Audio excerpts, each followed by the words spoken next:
오늘도 우리 본말송에서 로마서 강의 26번째 말씀 드리겠습니다. 나는 육신에 속하여 죄 아래 팔렸도다. 제목부터가 굉장히 우리에게 많은 것을 시사해주고 있습니다. 여러분들, 오늘도 비가 오는 가운데 또 세상에서 여러 가지 일을 하다가 이렇게 교회 나서 예배를 드리는데, 여러분들 오늘 말씀으로 은혜 받으시고 새로워지시고 변화되시기 바랍니다. 제가 총회를 참석하고 이제 오늘 왔는데, 사실은 제가 오늘 예배를 드리면 안 됩니다. 대부분의 목사님들이 다 수요예배 부목사님이나 전도사님이나 아니면 장로님에게 맡기고 다들 그냥 가셨는데, 저는 그냥 제가 오늘 예배를 드려야 될 것 같아서 설교를 했는데 감당할 수 없을 만큼 피곤합니다. 이틀을 거의 자지 못했습니다. 일도 많았고, 이 총회라는 게 제가 물론 전에도 총회를 갔지만 이번 총회는 좀 우리 교단이 새로 바뀌면서 갔었기 때문에 훨씬 더 좀 일이 많았습니다. 만약에 우리 교회가 10,000명이 넘는다, 성도가, 그래도 얼마나 이 담임 목사 힘들겠습니까? 총회장은요 10,000개가 넘는 교회를 다스려야 됩니다. 교회가 10,000개가 넘어.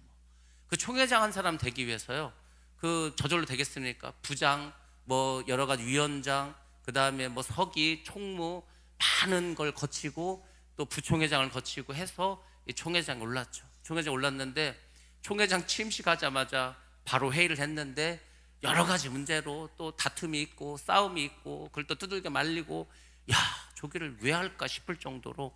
그렇지만 또 하나님 주신 또 사명이 있기 때문에 하시겠죠. 자기 돈도 엄청 써야 되고 몸도 피곤하고 어떤 문제 때문에 2달 동안 잠도 못 잤다고 하고, 그러면 이해가 가더라고요. 이 교회 100여 명 있는 교회를 목회하는 것도 쉽지 않은데 10,000개가 넘는 교회를 치리하고 가는 게 쉽지 않겠다. 그런 걸 보면서 혹시 큰 종은 큰 종이라는 생각도 해봤습니다. 아무튼 우리 하늘성교회도 우리에게 맡겨진 일이 있습니다. 여러분 모두도 하나님께 받은 사명이 있을 것입니다. 사명을 위해서 여러분들이 때로는 잠을 못 자고, 때로는 내 몸을 바쳐야 되고, 때로는 내 물질도 바쳐야 되고, 아마 여러분들도 굉장히 힘들고 어려울 것입니다. 그렇지만 여러분들이 하나님 함께 하시고 힘주심으로 오늘도 우리가 주의자 나와서 이렇게 예배 드리게 된 줄로 믿습니다.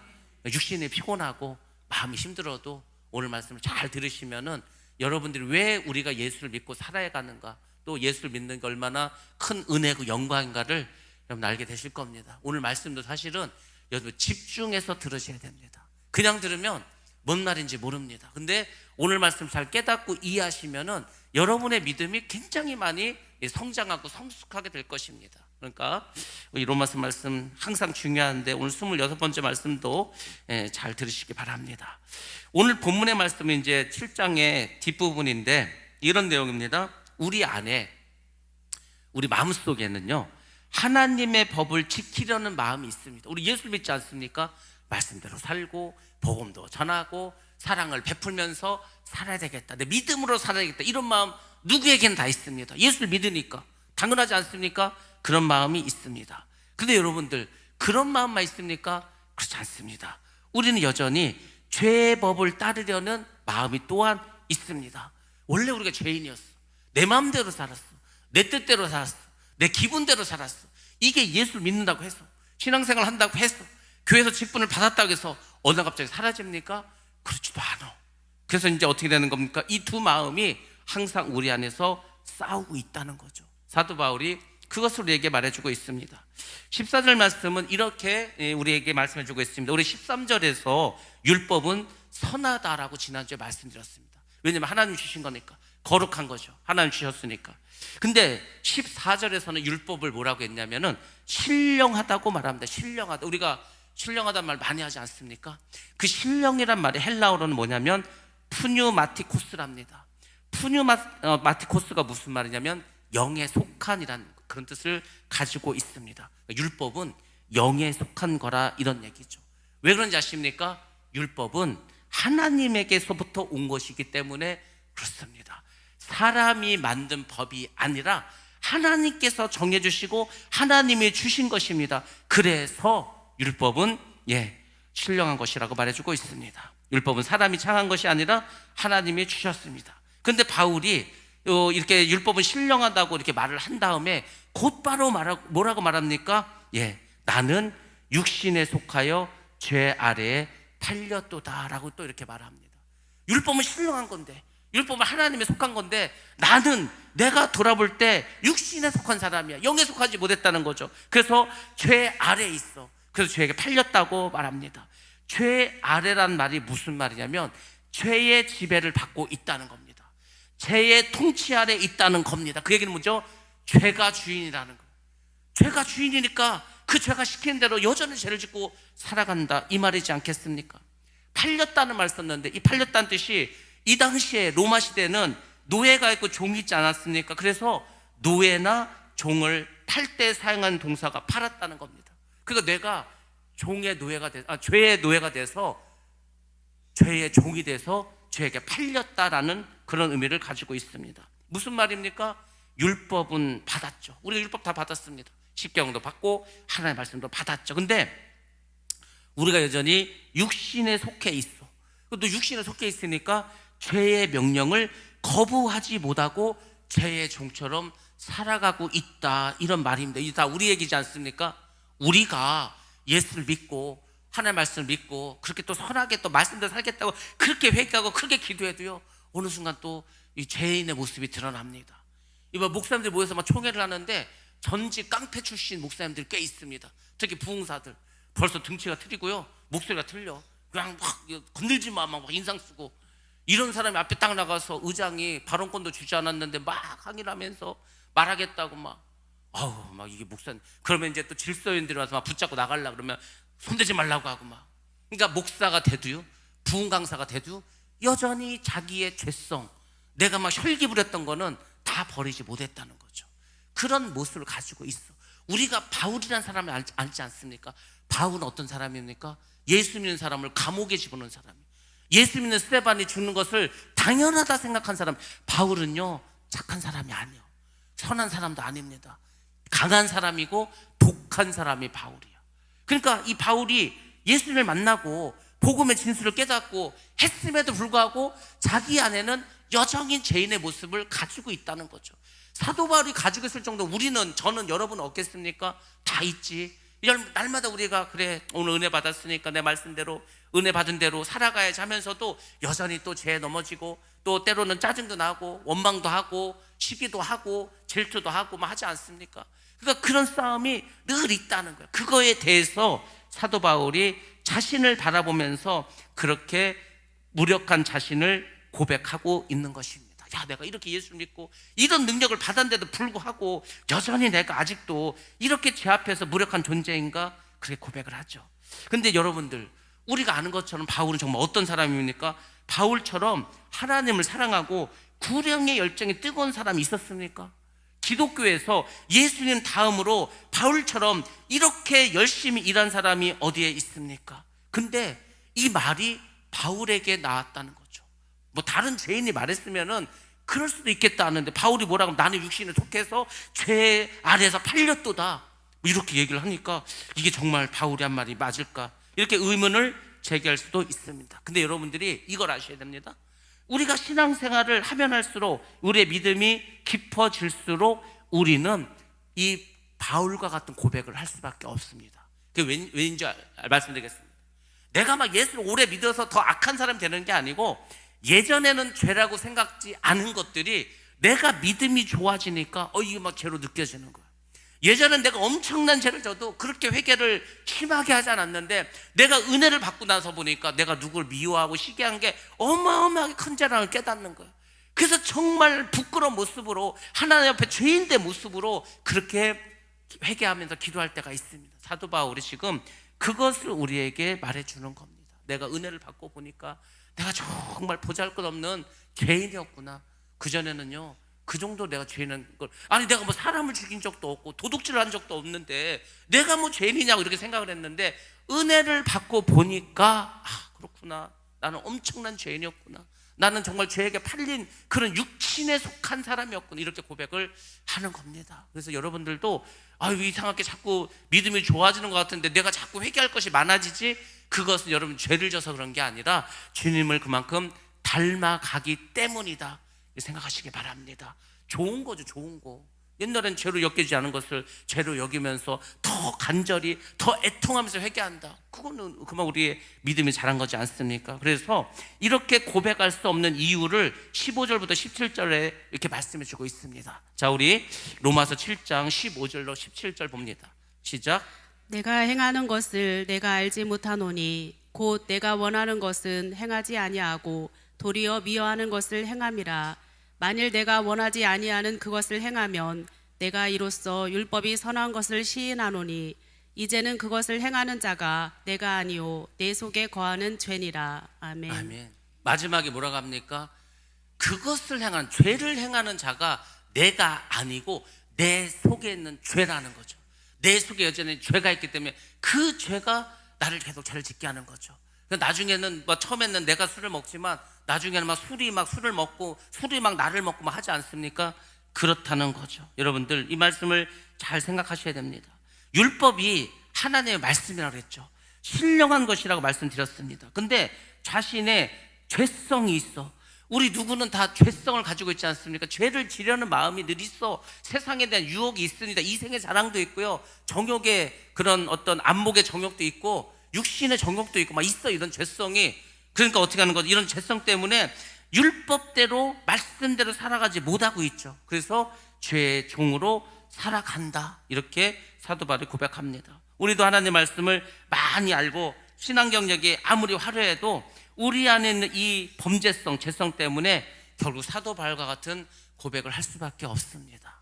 그렇지 않습니까? 내가 참 선하고 믿음 좋고 그런 사람인 줄 알았는데 은혜 받고 보니까 그게 아니었어. 여러분들이 그것을 날마다 깨달으셔야 됩니다. 자, 그 다음에 또 사도 바울이 왜 그럼 우리는 선을 행하지 못할까? 우리 속에 죄성이 있어서 못한다고 했습니다. 또 다른 이유가 있다는 거예요. 그게 18절부터 20절 말씀입니다. 왜 우리는 선을 행하지 못할까? 죄성이 있고 또 다른 이유는 뭘까? 우리 18절에서 20절 말씀 봅니다. 시작. 내 속 곧 내 육신에 선한 것이 거하지 아니하는 줄을 아노니 원함은 내가 있으나 선을 행하는 것은 없노라. 내가 원하는 바 선은 행하지 아니하고 도리어 원하지 아니하는 바 악을 행하는도다. 만일 내가 원하지 아니하는 그것을 하면 이를 행하는 자는 내가 아니요 내 속에 거하는 죄니라. 아멘. 예. 결국 20절에서도 뭐라 합니까? 내가 죄를 지면 그 죄를 짓는 것은 내가 아니라 내 속에 있는 죄라고 말하고 있지 않습니까? 그러니까 17절하고 같은 말을 사실 하고 있습니다. 자, 이 말씀을 잘 생각해 보시기 바랍니다. 바울이 뭐라고 했습니까? 내 속에 거하는 죄가 있어. 이 죄 때문에 원치 않는 것을 행한다. 나는 죄지기가 쉬운데 내 안에 죄가 있어서 자꾸 죄를 진다는 거죠. 그래서 이제 내 속이란 말을 하는데 내 속이란 말을 내 육신으로 말을 합니다. 근데 여러분들 육신이란 말이 여러분들은 뭘 상징한 것 같습니까? 헬라어에는 우리 육신이라는 단어가 여러 가지가 있는데 지금 이 부분에서 육신은 샤륵스라는 단어를 썼습니다. 샤륵스는 뭐냐면 원래 이제 몸, 내 몸 그냥 이 살이 있는 이 몸 이것을 말할 때는요 그냥 우리가 죄인의 몸 이런 게 아니라 그냥 단지 몸을 우리가 일반적으로 말할 때는 소마라는 단어를 씁니다. 소마.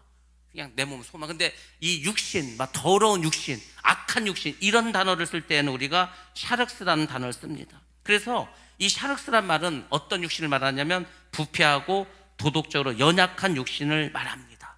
그러니까 뭐죠? 결국은 육신을 가진 사람은 부패하고 도덕적으로 약해서 쉽게 죄를 질 수밖에 없다라는 거죠. 죄에 물든 죄가 안에 있는 그런 샤륵스, 이 육신을 우리가 가지고 있어. 죄덩어리라고, 죄덩어리. 이 죄덩어리가 있어가지고 우리가 계속 죄를 짓는다, 죄를 쉽게 질 수밖에 없다. 우리 육신은 죄의 본성 갖고 있기 때문에 선을 행하고 싶어도 실제로는 악을 행할 수밖에 없다.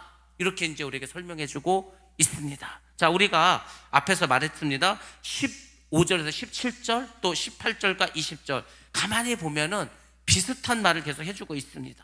근데 17절과 20절 후반은 아까 말한 것처럼 행하는 자는 내가 아니요 내 속에 있는 죄라고 말했죠. 그래서 바울이 똑같은 말을 자꾸 써서 혹시 실수를 해갖고 똑같은 말을 두 번 썼나 이렇게 생각했는데 그렇지 않습니다.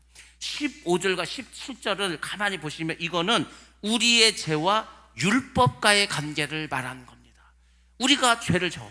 또 율법이 있어. 율법은 신령한 거야. 근데 우리는 죄를 져. 왜? 우리는 죄가 있기 때문에. 이걸 말하는 거고요. 18절에서 20절은 뭐에 대해서 말하는 것 같습니까? 예, 이것은 지금 죄와 육신과의 관계를 말하고 있습니다. 죄와 육신과의 관계. 그러니까 이 육신 자체가 죄를 짓기 쉬운 육신이야. 그럼 계속해서 죄를 진다는 거죠. 그럼 우리가 계속 죄를 져야 되겠습니까? 그건 아니죠. 우리 육신이 연약해. 그러니까 우리가 하나님께 나가서 늘 그걸 고백해. 하나님, 내 육신은 연약합니다. 병도 들고 또 죽기도 합니다. 이 육신은 더럽습니다. 늘 죄를 짓고 싶습니다. 그래서 정욕으로 살고 싶고 그냥 편하게 살고 싶고 십자가 지기 싫어하는 이런 육신입니다. 이것을 고백하셔야 됩니다. 그리고 우리에게 힘을 달라고 기도하셔야 됩니다. 그 힘은 누가 줍니까? 성령이 주시는 거죠. 이 육신을 이길 수 있는 것은요, 우리가 못 이깁니다. 자기가 자기를 어떻게 이깁니까? 못 이깁니다. 내 육신을 이길 수 있는 것은 성령밖에 없습니다. 성령이 우리 안에 들어오셔서 우리를 이끌어 가셔야 우리가 죄를 짓지 않고 살아갈 수 있다. 이것을 우리가 반드시 기억하셔야 됩니다. 자, 이렇게 죄와 또 육신과의 관계도 말했는데 18절에서 뭐라고 했습니까? 내 육신에 선한 것이 거하지 아니한 줄을 아노니. 그러니까 내 육신에는 선한 게 없어. 그럼 어떻게 하니까 성령으로 충만해야 이 육신을 이길 수 있다는 거죠. 율법을 갖고 있어도 죄를 지을 수밖에 없고 또 육신의 범죄성 때문에 죄를 지을 수밖에 없다. 그러니까 우리 몸은 죄를 지을 수밖에 없는 몸이에요. 예수를 믿는 사람이나 안 믿는 사람이나 똑같죠. 똑같이 육신을 가졌으니까. 그러니까 다 죄를 져. 근데 여러분, 다른 점이 있다는 뭡니까? 우리는 예수를 믿기 때문에 죄를 지을 수밖에 없는 연약한 육신을 가졌지만 성령이 임하시면 이길 수 있다. 그 성령을 받으셔야 되는 거예요. 여러분들, 사람이 우리가 흔히 하는 말로 사람 뭐 바꿔 쓰지 않는다 뭐 하지 않습니까? 사람 잘 안 변합니다. 안 바뀝니다. 근데 성령 역사하면 변합니다. 근데 그 성령을 통해서 변화되는 것은 쉽지 않습니다. 많은 사람들이 변화되지 못하고 살아갑니다. 여전히 죄를 가지고. 그래서 참 변화되기가 힘든데 제가 한번 그 생각을 했습니다. 도대체 사람은 그러면 언제 변할 수 있을까? 그 생각을 했습니다. 근데 좀 변한 사람도 있어. 어떤 사람이 변하냐면요, 죽을 병에 걸린 사람, 죽음의 고비를 경험한 사람, 이 사람들은 변합니다. 아, 그래, 성경이 자꾸 죽으라고 하는구나. 죽으면 변합니다. 죽으면. 그러니까 지혜로운 사람들은요, 내가 죽을 병에 걸리지도 않고 죽을 만큼 어려운 일을 겪지 않아도 은혜를 받아서 변하면 제일 좋은 거야. 은혜 받아서 변하면 얼마나 좋습니까? 성령 충만해서. 근데 그런 사람은 많지 않아. 근데 또 이제 최선은 아니지만 차선인 사람이 있습니다. 죽을 병에 걸려가지고 죽음을 맛봤어. 죽음의 공포에 들어가면요, 세상에 이생의 자랑 이런 거 안목이 다 필요 없습니다. 돈도 필요 없고 뭐 무슨 건강, 무슨 뭐 세상의 어떤 권력 뭐 이런 거 다 소용없어. 내가 지금 사냐 죽냐 뭐 단련될 게 뭐가 중요하겠습니까? 그러니까 죽음의 문턱까지 간 사람, 정말 죽음병에 걸린 사람은요, 변하더라고. 사람이. 여러분들 하여튼 변하시는데 죽을 병에 걸려서 변하는 것이 아니라 하나님의 큰 은혜를 받아서 변화되시길 바랍니다. 아유, 그 복이더라고요. 그래서 제가 요새 그 생각을 많이 합니다. 우리가 은혜를 받아야 된다. 은혜를 받아서 은혜로 변화돼야지 괜히 막 어려운 일을 겪어갖고 변화되면은 안 되겠다, 이 생각을 하여튼 많이 하고 있습니다. 우리는 죄의 유전자를 가지고 있습니다. 죄를 지을 수밖에 없다니까요. 그것을 계속해서 사도 바울이 강조합니다. 그러면서 21절부터 23절에는 두 가지 마음에 대해서, 두 법에 대해서 설명을 또 해주고 있습니다. 자, 우리 21절부터 23절 말씀 봅니다. 시작. 그러므로 내가 한 법을 깨달았노니 곧 선을 행하기 원하는 나에게 악이 함께 있는 것이로다. 내 속사람으로는 하나님의 법을 즐거워하되 내 지체 속에서 한 다른 법이 내 마음의 법과 싸워 내 지체 속에 있는 죄의 법으로 나를 사로잡는 것을 보는도다. 아멘. 아멘. 사도 바울이 뭐라고 합니까? 자기 마음에 두 개의 법이 있어. 이 두 개를 치열하게 싸움을 하고 있다고 하는 거죠. 하나님의 법을 즐거워하는 마음이 있어, 우리 속에는. 그렇지 않습니까? 말씀을 들으면 기분이 좋고 은혜를 받아서 막 마음이 평안하고 평강이 넘치고 이런 마음도 있습니다. 또 그의 지체 속에, 우리 몸속에는 죄의 법이 있습니다. 그 죄의 법은 자꾸 육신대로 살으라는 거예요. 야, 뭘 말씀을 지켜서 요즘 같은 세상에 그냥 놀러 다니고 돈도 그냥 술도 먹고 내 학습이나 살아, 막 이런 마음도 계속해서 우리에게 있지 않습니까? 그런 마음들이, 죄의 법이 항상 우리 안에 있어서 이게 서로 다툰다는 거죠. 하나님의 법을 따르려고는 해, 우리가 사실은 믿기 때문에. 근데 실제로는 죄의 법이 우리를 사로잡기 때문에 죄를 따르게 될 때도 많다는 겁니다. 그래서 교회 안에도 시기, 질투, 다툼이 있는 겁니다. 우리가요, 마음속으로는 그래, 내가 뭐 교회 잘 섬기고 서로 사랑하고 이런 마음 다 가지고 있어. 이런 마음 없는 분들도 다 가지고 있지. 마음은 제가 다 알아. 여러분의 마음을 다 압니다. 그죠? 교회 잘 섬기고 하나님 잘 섬기고 주의 종을 잘 섬기고 성도를 잘 섬기고 이런 마음은 우리가 다 가지고 있습니다. 또 그렇게 기도도 해. 근데 신기하게요, 어떤 일이 생기면 그 마음은 싹 사라지고 바로 인간적인 모습이 막 또 올라오죠. 막 그 우리가 그런 모습, 그게 나만 그런 게 아니고요, 모두가 그렇습니다. 목사님들도 그렇다고 했잖아요. 그 총회 자리에서도 막 소리 지르는 분이 있고 막 한다고 하지 않습니까? 근데 제가 은혜 받은 게 있어. 이 백석교단이 대단한 게 있더라고요. 뭐가 있냐면 이런 게 있어. 뭐 좀 전에 뭐 때문에 언성을 높였어. 근데 또 바로 발언권 달라 그래서 죄송하다고, 제가 잘못했다고. 그럼 또 막 사람들이 막 박수 치면서 격려해주고 그렇습니다. 그리고 항상 어떤 법을 통과하든지 뭘 할 때는요, 이렇게 뭐 허락하옵시며, 그러면 이제 뭐 허락합니다 뭐 이렇게 하더라고. 그거 처음 봅니다. 그런 거 저는 여기 참 신기하네, 어떻게 이렇게 할까. 그러니까 굉장히 겸손해. 법을 바꾸는 거는요, 제가 그랬잖아요, 굉장히 중요하거든요. 법이라는 건 약속이기 때문에 악법도 지켜야 되는 거예요. 그러니까 법은 함부로 정하지 않거든요. 근데 법을 정하는 쪽에서, 법을 바꾸는 쪽에서 굉장히 겸손한 자세로 이렇게 하옵시며 이렇게 하더라고요. 법을 이렇게 바꿔주시며 이렇게 굉장히 겸손한 표현을 쓰더라고요. 그러면 이제 또 앉아있는 그 이제 대의원들이 허락합니다 뭐 이렇게 하고 그렇게 하더라고요. 그래서 참 되게 은혜스럽다 이런 생각도 했는데, 하여튼 그런 것 같습니다. 우리가, 제가 하는 말이지, 늘 드리는 말이지만, 사람은요, 말 한마디에 화가 날 수도 있고 말 한마디에 기분이 풀릴 수도 있습니다. 그래서 이 서로 말을 잘하는 거 굉장히 중요해요. 그러니까 여기 총회는 몰라, 하여튼 뭐 그전에 그런 일이 많았나, 아니면 우리는 좀 다른 교단들이 이렇게 하니까 우리는 그렇게 하지 말자고 해서 그런지 몰라도 굉장히 총회에서 그렇게 겸손한 표현을 쓰는 건 제가 처음 봤습니다. 막 싸우거든요. 근데 그렇지 않더라고. 싸우지도 않고 언성이 올라가도 한두 사람이 그렇고 또 바로 나와서 사과를 하고 받아주고, 그래서 참 굉장히 성숙한 그런 총회구나. 그래서 총회도 그냥 총회라고 안 하고 성총회라고 하더라고요. 거룩한 총회라 이거죠. 거룩한 총회에 와서 감히 내가 어떻게 화를 내고 짜증을 내고 막 할 수 있냐 이거죠. 하나님 앞에 서서. 대단하더라고요. 그래서 굉장히 겸손한 모습이구나. 우리가 그런 건 좀 배워야 되겠다 이런 생각도 많이 했습니다. 여러분들, 우리 안에는 항상 하나님을 닮아가려는 마음이 분명히 확실히 있습니다. 누구에게나 있습니다.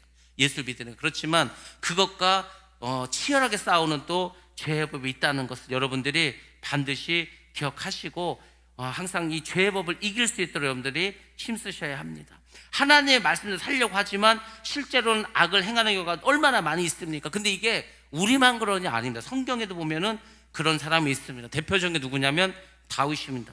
다윗을 성경에서 뭐라고 합니까? 하나님의 마음에 합한 자. 이런 칭호를 받은 사람은 다윗밖에 없습니다.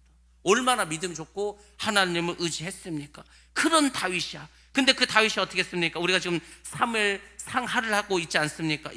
다윗이 우리아의 아내 밧세바를 간통하는 사건이 나옵니다. 전쟁에 나가지도 않아. 왕이 요압을 시켜서 어떻게 합니까? 암몬을 정벌하라고 합니다.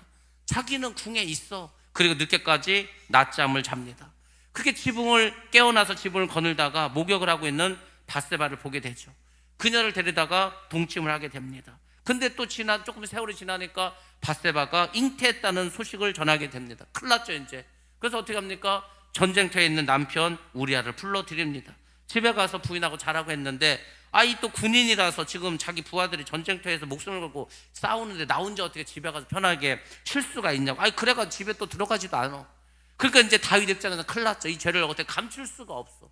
그래서 생각한 것이 뭡니까? 결국은 자기의 죄를 은폐하려고 우리아를 전쟁터에서 죽게 하지 않습니까?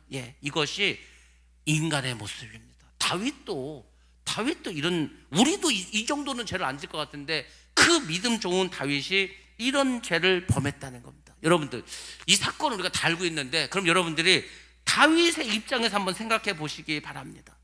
다윗이 처음부터 막 이렇게 죄를 지을까 생각했을 것 같습니까?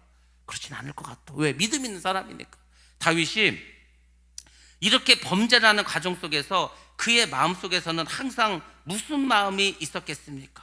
내가 이렇게 하면 안 되는데, 이렇게 하면 죄를 짓는데, 이렇게 하면 하나님 앞에서 범죄하는데, 그 생각이 없었겠습니까?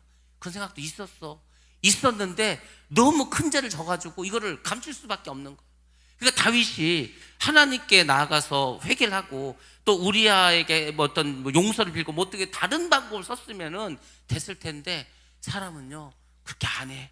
또 자기가 왕이야. 그러니까 자기가 가지고 있는 그 권한과 권력을 가지고서 덮으려고 한 거죠. 죄는 하나님이 덮어주셔야지 사람이 덮으면요 더 큰 죄가 되는 겁니다. 죄는 속성이 그래. 하나님이 하나님이 십자가의 사랑과 십자가의 보혈로 그 죄를 덮어주시면 은혜지만, 사람들이 감추는 건 은폐하는 겁니다. 다 드러나. 그 죄가 더 커져버려 나중에. 그렇게 되는 거지 않습니까? 결국 우리가 잘 아는 것처럼 다윗은 너무나 큰 죄를 범하고 말았습니다.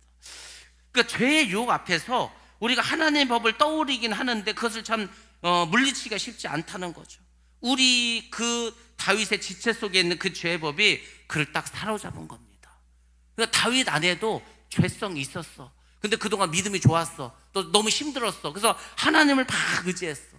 그러니까 차라리요 힘들고 어렵고 고난 중에가 더 좋다니까, 믿음으로는. 왜? 딴 생각을 안 하니까.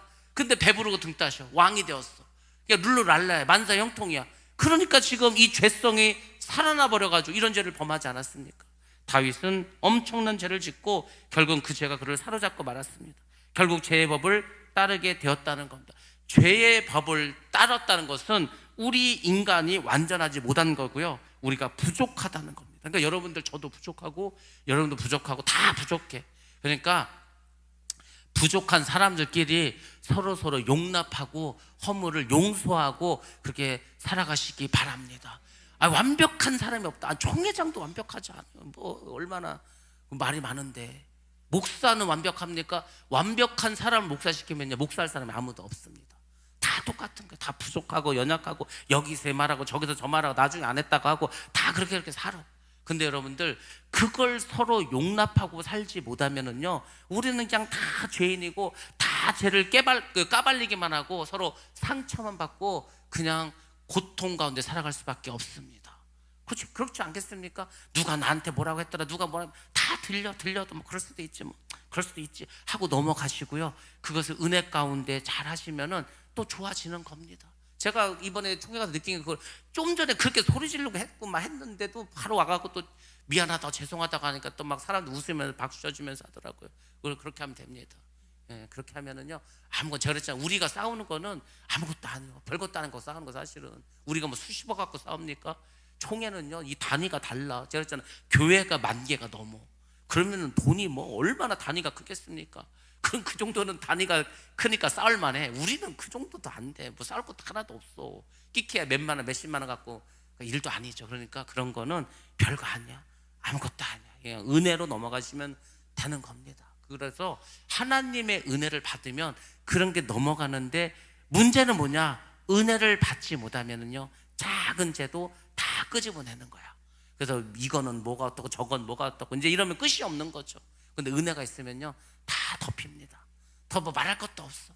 그냥 다 지나간 거예요. 그렇지 않습니까? 지나간 건 지나간 거고, 지금부터 잘하면 될 건 지금부터 그냥 사랑하며 살고, 지금부터 용납하고 살고, 지금부터 서로 아껴주면서 살면 되는 거지 않습니까?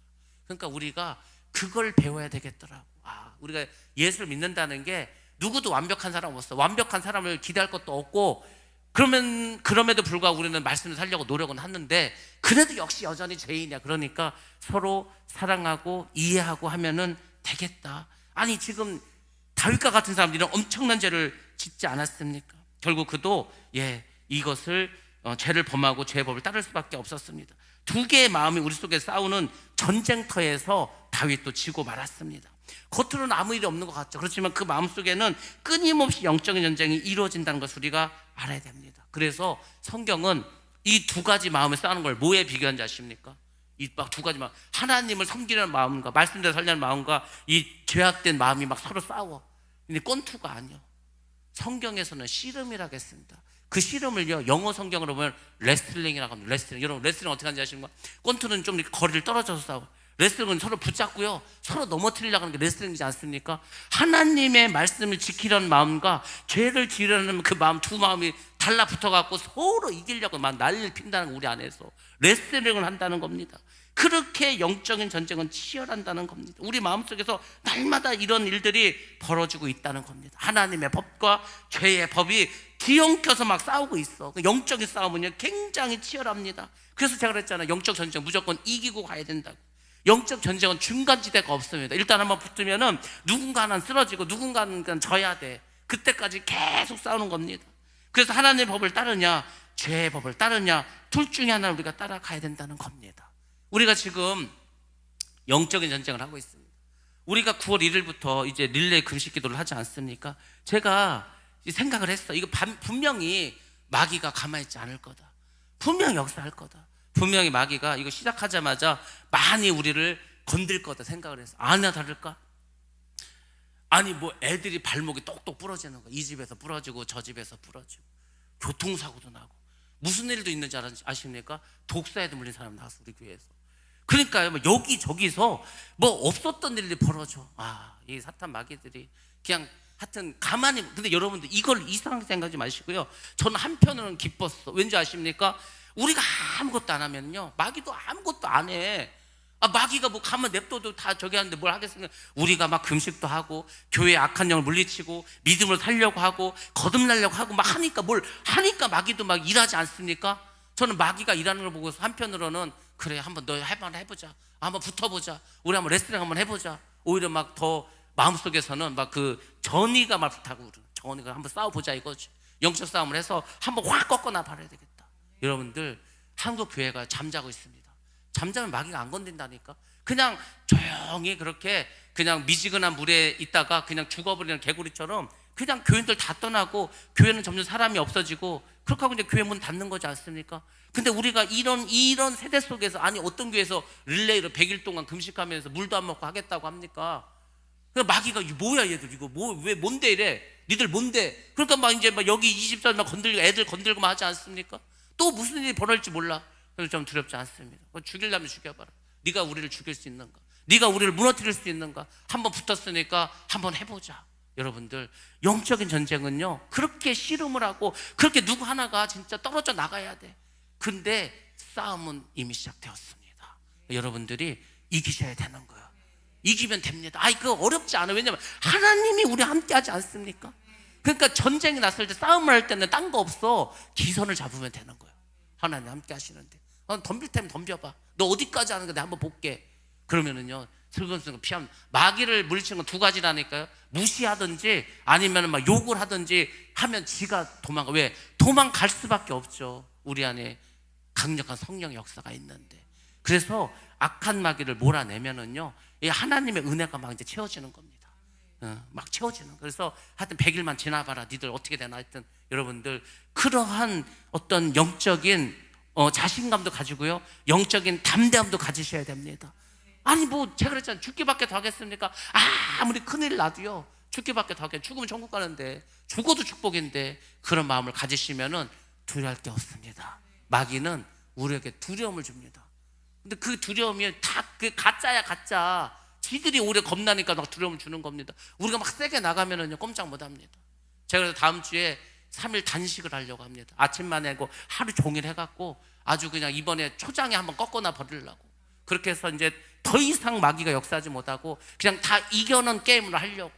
여러분들, 그런 식으로 영적으로 이기고 나가면은요, 우리 안에 문제가 해결됩니다.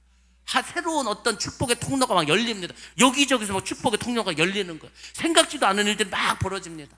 이번에 갔는데 어떤 분 그 얘기를 하더라고요. 자기 교회, 그 서울에 있는 그 교회인데, 이 교회가 큰 교회에서 떨어져 나왔어. 그래서 이제 교회를 하는데 한 뭐 40억짜리 건물을 사고 이제 그 공사를 새로 해야 되는데 한 7억 정도가 들어가는데, 근데 뭐 서울이니까 뭐 그까짓 거 40억은 7억이고 뭐 한 사람이라도 할 만하겠죠. 어떤 할아버지인데 이분이 자기가 1억을 헌금을 하겠다는 거. 1억을 했는데 1억을 하고요. 뭐 며칠 지나지도 않았어. 막 그 지금 목사님 여기 지금 총회 와 있는데 연락이 왔어. 뭐래요? 그랬더니 자기 손자가 그 호주인가 어디서 이제 그 유학을 이제 하는데 그 장학금을 받았다는 거예요.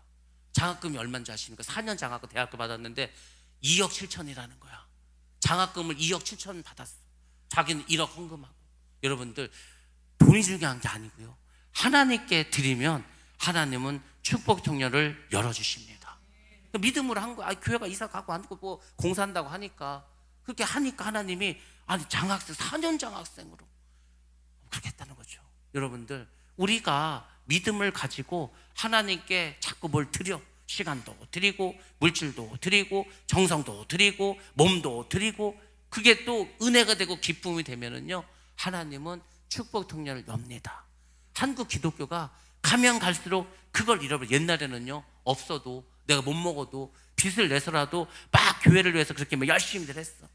요즘 그렇게 합니까? 그렇게 하면 다 교회 떠나지. 그러니까 복을 못 받는 거예요. 하나님이 왜 그러냐? 아니, 하나님이 왜 굳이 이삭을 바치라고 합니까? 하나님의 계획은 이삭을 통해서 모든 이 민족의 조상으로 아브라함을 만들려고 그래. 아니, 이삭이 없으면 어떻게 지금 아들 하나밖에 없는데 그 아들이 죽어버리면 뭘 민족의 조상이 되고 뭘 믿음의 조상이 되겠습니까? 근데 그 이삭을 바치라는 거예요. 씨를 없애라는 거지 않습니까? 그래도 아브라함 믿음을 가지고 바쳤더니 하나님이 정말 그 후손을 통해서 역사하지 않습니까? 하나님은 그걸 보시겠다는 거예요. 네가 정말 믿음이 있다고 하는데 정말 믿음이 없는가 보겠다는 거죠. 그러니까 거기서 다 미끄러지는 거예요. 여러분들, 그것도 영적 싸움입니다. 아무튼 영적 싸움에서 승리하시기 바랍니다. 반드시 하나님 지켜줄 줄로 믿습니다. 예, 우리 24절 말씀만 보겠습니다. 24절 시작. 오호라, 나는 공고한 사람이로다. 이 사망의 몸에서 누가 나를 건져내랴. 아멘. 아멘. 우리가 잘 아는 말씀이지 않습니까? 로마서 7장 24절. 오호라, 나는 곤고한 사람이로다. 이 사막의 몸에서 누가 나를 건져내랴. 예, 그렇습니다. 바울이 스스로를 곤고한 사람이라고 했습니다. 이 곤고하다라는 말이 영어로는 wretched라는 단어를 씁니다. wretched. 이게 뭐냐면 몸이 안 좋은 사람이라는 거죠. 비참한, 형편없는, 가련한, 불쌍한, 이런 말입니다. 한마디로 곤고한 사람이 뭐냐? 비참하고 형편없는 사람이라는 뜻입니다. 우리가 잘 알고 있지 않습니까? 바울은 어떤 사람입니까? 형편없고 이런 사람이 아니에요. 이 사람은요, 위대한 복음의 전도자입니다. 그는 복음을 전하면서 돌에 맞기도 했습니다. 태장을 5번이나 맞아요. 태장이 뭐냐면 로마의 형벌 중에 태장이 있어. 긴 그 곤장을 가지고 사람을 40대를 때립니다. 40대를 맞으면 사람이 기절해 죽을 수가 있어. 그래서 40에 하나 가만 39대만 때려. 그거를요 5번 맞았습니다. 강도의 위험도 있었고요, 또 강의 위험과 광의 위험과 또 헐벗고 굶주리고 잠을 자지 못하고 마음의 사형 선고를 받은 것처럼 고통스럽고 막 그런 경험을 수없이 했습니다. 근데 그런 상황 속에서도 자신을 곤고하다고 하지 않았어. 복음을 전파할 때 자기가 매를 맞고 감옥에 가고 엄청난 고통을 당했을 때도 나는 곤고한 자라고 말한 적이 없습니다. 근데 로마의 편지를 보내는 이때는 자기가 곤고한 사람이라고 말합니다. 이 사망의 몸에서 누가 나를 건져내라 한탄했습니다. 이 뭡니까? 죄와의 싸움에서 당하는 고통이 복음을 전도하기 위해서 당하는 고통보다는 훨씬 더 크다는 겁니다. 우리가 당하는 고통이 있습니다. 여러분들, 우리가 당하는 고통 중에 가장 큰 게 뭔지 아십니까? 여러분들은 언제 제일 고통스럽습니까? 언제 가장 가련하고 비참하고 그런 것 같습니까? 사도 바울은 뭐라고 말하는지 아십니까? 자기 안에 있는 죄와 싸울 때가 가장 힘들고 어렵고 고통스럽다고 그렇게 말을 했습니다. 어려운 일이죠. 죄와 싸우는 거예요. 내 몸에 막 죄를 막 짓고 싶은데 그걸 내가 참고 이겨? 이게 되게 힘듭니다. 되게 어렵습니다. 나를 죽여야 됩니다. 정말 내가 죽여야 이길 수 있어. 근데 그게 쉽겠냐고. 차라리 나가서 막 주먹 쥐고 싸우는 게 낫지. 그만큼 힘들고 어렵다는 겁니다. 우리가 사역을 하다 보면은 고통스러울 때가 있습니다. 힘들 때도 있습니다. 근데 그거는 육신이기 때문에 또 쉬면 괜찮아. 내 안에 있는 죄와 싸울 때는 이 영적인 싸움은 이거는 혼자 있을 때나 뭐 끊임없이 나를 괴롭힙니다. 여기서 벗어나는 게 결코 쉽지 않습니다. 끊임없이 죄와의 싸움을 우리가 할 수밖에 없지 않습니까? 근데 이 전투에서 우리가 때때로 이기기도 하지만 질 때도 많이 있습니다. 그러니까 참 어려운 일이겠죠. 야, 이게 내 믿음이 없는가? 왜 나는 왜 자꾸 이렇게 죄에 넘어지지? 여러분들, 근데 성경을 한번 보시기 바랍니다. 성경에서 믿음의 사람들 한번 생각해 보시기 바랍니다. 대표적인 사람 모세가 있습니다. 모세는 어떤 사람이었습니까? 하나님께 율법을 받아서 이스라엘 백성들에게 십계명을 전달해 준 사람입니다. 모세가 40일간 시내산에 올라갔습니다. 그 40일 동안 뭐 한지 아십니까? 금식했습니다. 그래서 40일 금식이 여기서 다 나온 거예요. 모세가 40일을 금식하면서 시내산에서 하나님께 율법을 받았습니다. 그리고 기도했습니다. 근데 여러분 40일을 금식하면서 기도했는데도요, 모세는 별로 변하지 않았습니다. 왜? 십계명을 가지고 내려왔는데 내려보니까 사람들 어떻게 하고 있었습니까? 막 우상을 만들어 놓고 춤을 추고 막 난리가 났습니다. 그때 40일을 굶는 모세가요, 순간적으로 혈기가 올라왔어. 그 혈기가 어떻게 했습니까? 그 전에 자기 동족을 괴롭힌 애굽 사람을 때려 죽이지 않았습니까? 그 혈기가 40년이 지나고 40일을 금식했는데도 사라지지 않았어. 돌판을 집어 던졌다니까요. 하나님이 주신 돌판을 집어 던져서 화가 나가지고, 여러분들 그렇게 사람은 변하기가 어렵습니다. 아니 그렇게 굶었는데도 혈기를 참지 못했다는 거죠. 과거 자기의 그 혈기가 그대로 있었습니다. 아까 말했지만 다윗도 범죄하지 않았습니까? 그렇습니다. 솔로몬 우상 숭배에 엄청난 죄를 많이 졌습니다. 바울도 혈기를 냈고, 그래서 또 바나바와 싸우기도 했습니다. 그러니까 믿음의 조상, 믿음의 선조라고 하는 사람 치고요, 이렇게 혈기 부리지 않고 이런 사람 별로 없다는 거죠. 많은 신앙의 그 위인들도 죄를 많이 졌다는 것을 알 수 있습니다. 왜 그렇습니까? 사람이 육신을 가지고 살아있는 동안에는 완전히 제 본성을 다 버리지 못하기 때문입니다. 누구도 이 육체와의 싸움에서 이긴다는 게 쉽지 않습니다. 그래서 우리가 더 나를 죽이고 말씀으로 살아가려고 하고 계속해서 싸우는 겁니다. 성령 충만하면은 이겨. 근데 그 성령 충만한 게 쉽진 않아. 또 성령 충만해도 그걸 유지해야 되는데 유지하는 건 더 힘들어. 정말 힘듭니다. 그러니까 예수를 믿는다는 게 우리가 너무 쉽게 생각하는 거예요. 여러분 성령 충만을 받는 게 얼마나 그 단계 가는 게 어려운지 아십니까?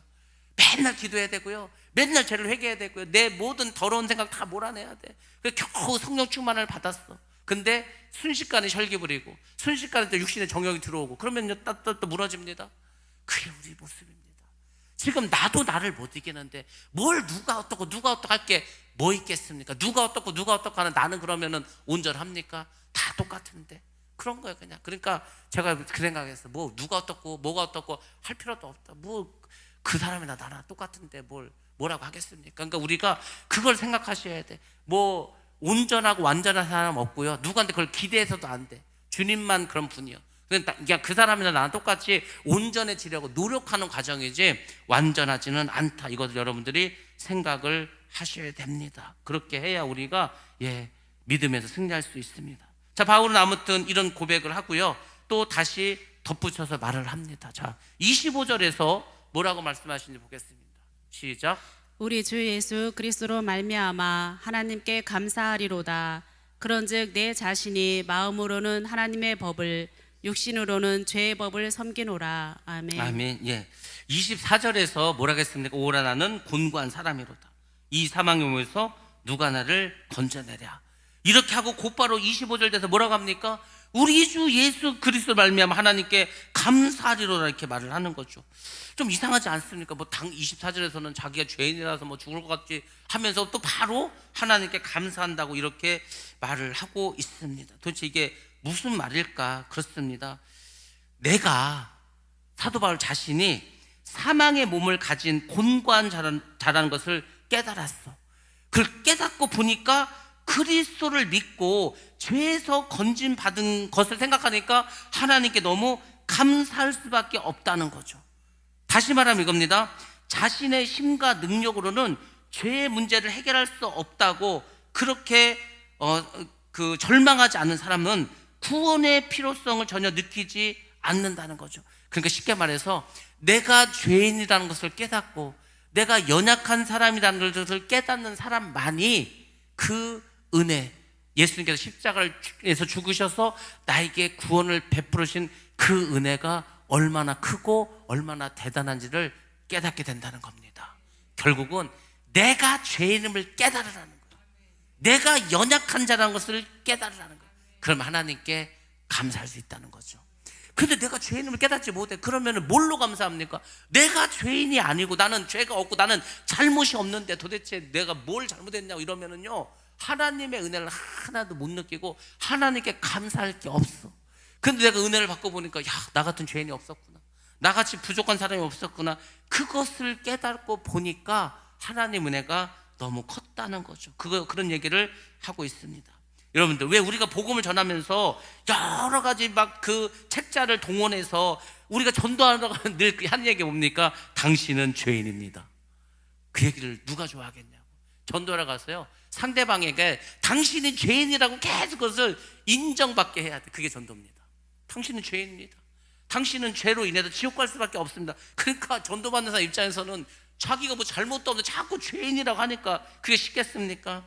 죄의 문제를 해결하지 못하면 지옥에 가서 영원히 고통을 당할 것입니다. 계속해서 우리가 그것을 설명해 줘야 됩니다. 당신은 죄와 사망과 지옥의 법에 매여 있으면 이것을 깨닫게 해줘야 되는 거예요. 왠지 아십니까? 그것을 깨달아야 예수님이 자기를 구원하기 위해서 십자가에서 죽으셨다는 그 사랑이 그 사람의 마음속에서 일어나는 겁니다. 예수님이 마태복음 9장 12절에서 말씀하십니다. 건강한 자에는 의사가 쓸데없고 병든 자에게라 쓸데가 있느니라. 예수님은요, 의인을 구원하러 온 게 아니고 죄인을 구원하러 왔습니다. 여러분이 아셔야 될 게 뭔지 아십니까? 교회는 의인이 모인 것이 아닙니다. 교회는 죄인이 모인 것입니다. 그러니까 너도 죄인이고 나도 죄인이고 다 죄인이야. 그 죄인들이 어떻게 의인이 돼볼까, 어떻게 예수를 잘 믿어서 의롭다함을, 그 칭함을 받을까, 그래서 다니는 겁니다. 그러니까 세상 사람을 볼 때도 교회 맨 그 이상한 사람들만 있고 철기 부리고 못된 사람만 있는 것 같은데, 그게 맞습니다. 교회는 선하고 착한 사람만 모인 게 아니에요. 선하고 착하지도 않은 죄인이 모여서 어떻게 예수 때문에 죄인임을 깨달아가지고 변화받아가지고 구원을 받는 거, 이것이 결국 교회에서 우리가 하는 일들입니다. 그러니까 믿지 않는 사람 볼 때는 전혀 이해를 할 수가 없다는 것을 우리가 알 수가 있습니다. 우리는 주님으로 인해서 감사합니다. 왜? 내가 죄인임을 깨닫고 보니까. 그러니까 정말 큰 은혜는 뭐냐면요, 내가 죄인임을 깨달았어, 그래서 회개했어. 그것이 진짜 큰 복입니다. 그것이 뭐라고 했습니까? 그게 거듭남이에요. 거듭남. 내가 죄인임을 깨달아서 물과 성령으로 거듭나야지 그 어떤 구원의 기쁨을 알게 됩니다. 내가 이런 죄인이었는데, 지옥 갈 수밖에 없는 죄인이었는데, 곤고한 사람이었는데, 이 사망의 몸에서 누가 나를 건져내라, 그렇게 율법도 아닌 죄의 법에서 얽매였던 나였는데 예수님을 인해서 이 모든 것에서 벗어나게 되었구나. 이것을 깨닫는 거야말로, 그것이야말로 큰 복이지 않습니까? 결론을 말씀드리겠습니다. 우리 안에 하나님의 법과 죄의 법이 다투고 있습니다. 때로는 바울처럼 우리도 오호라나는 곤고한 사람이로다, 이렇게 고백하고 탄식할 수밖에 없습니다. 그렇지만 여러분들, 우리의 눈을 들어서 위를 바라보는 거예요. 죄와 사망의 법에서 해방시켜준 주님을 바라보는 겁니다. 그리고 바울처럼 우리 주 예수 그리스도를 말미암아 하나님께 감사하리로다. 내가 지옥 갈 수밖에 없고 죄로 인해서 죽을 수밖에 없는데 예수님 때문에 천국 백성이 되었다. 그래서 예수님을 보내신 하나님께 감사합니다. 이 고백을 할 수 있다면 그 사람은 복된 자라는 겁니다. 그래서 죄악 중에 절망할 것도 없으시고요, 죄와 사망의 법에서 우리가 고통스러울 것도 없습니다. 주님을 바라보시고 영적인 싸움에서 승리하면 되는 겁니다. 영적인 싸움이요, 레슬링을 하지 않습니까? 그런데 어차피 예수님 다 이미 이겨놓으셨어. 이겨놨기 때문에 어떠한 마귀가 와도요, 이길 수 있습니다. 예수 그리스도의 이름을 사용하시기 바랍니다. 예수의 이름으로 그냥 몰라도 병마가 됐던 악마가 됐던 악한 영이 됐던 먼 영이 됐던 간에 예수의 이름 명하노니 떠나갈지어다. 그러면은요, 예수의 이름 때문에 떠나가는 거예요. 꼼짝 못하고 예수의 이름의 건세를 우리에게 주셨다고 하지 않았습니까?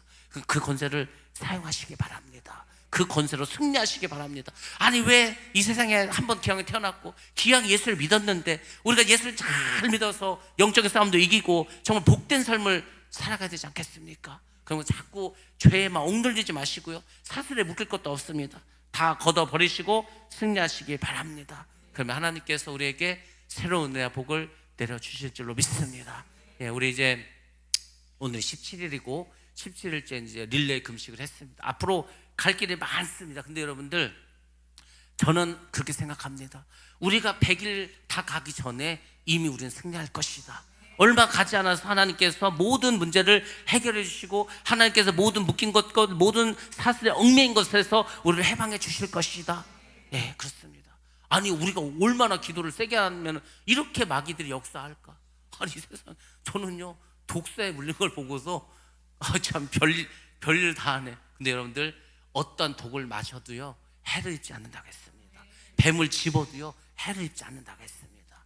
뱀도 두려워할 거 없고요, 뭐 다리가 똑똑 부러지는 것도 두려워할 거 없습니다. 사고가 나도 다 보험처럼하면 돼. 여러분들 걱정할 거 하나도 없고 담대하게 살아가시기 바랍니다. 반드시 하나님이 우리 함께 하시고 승리를 주실 줄로 믿습니다. 이렇게 새로 일어나는 우리 하늘성교회 되시길 주의 이름으로 축복합니다.